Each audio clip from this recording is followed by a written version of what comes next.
সকাল সকাল ঘুম থেকে উঠেই রান্নার প্রস্তুতি চলছে। এখানে বানাবো আমি কাঁচা কলার কাবাব। এজন্য আমি কলাটাকে প্রথমে কেটে তারপরে সিদ্ধ বসিয়ে দিলাম, কলা আর আলু একসাথে। তারপরে সিদ্ধ হয়ে গেলে খোসাগুলো ছাড়িয়ে নিব, তারপরে এই তো ম্যাশ করে নিলাম। এরপরে এখানে দিয়ে দিলাম একটা ডিম, গরম মশলার গুঁড়া, কাঁচামরিচ, পেঁয়াজের বেরেস্তা, তারপরে ধনিয়া পাতা, সব কিছু দিয়ে মিক্স করে এই যে কাবাবটা ভাজা শুরু হয়ে গেছে। এরপরে আমি এটা নিয়েছিলাম কাতল মাছ। কাতল মাছগুলো ভালো করে ধুয়ে মশলা মাখিয়ে এই যে এখন ভাজবো। সাথে কয়টা পটলও নিয়েছি, এটা এখন ভাজতেছি। চুলার মধ্যে দিয়ে দিয়েছি।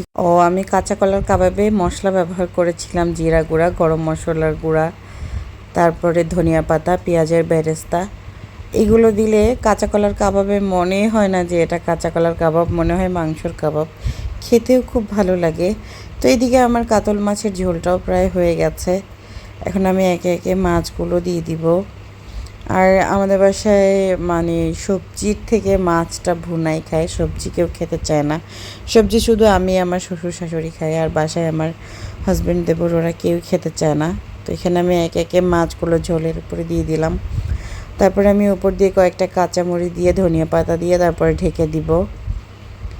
আর একদম ঝোলটাকে শুকিয়ে ফেলবো, মাখা মাখা করব, ভুনা ভুনা। ওইটাই সবাই খেতে পছন্দ করে।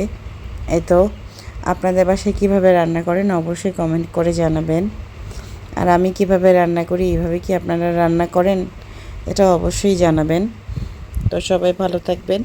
এই ছিল আমার আজকের মতো ছোট্ট একটি ভিডিও। আল্লাহ হাফেজ।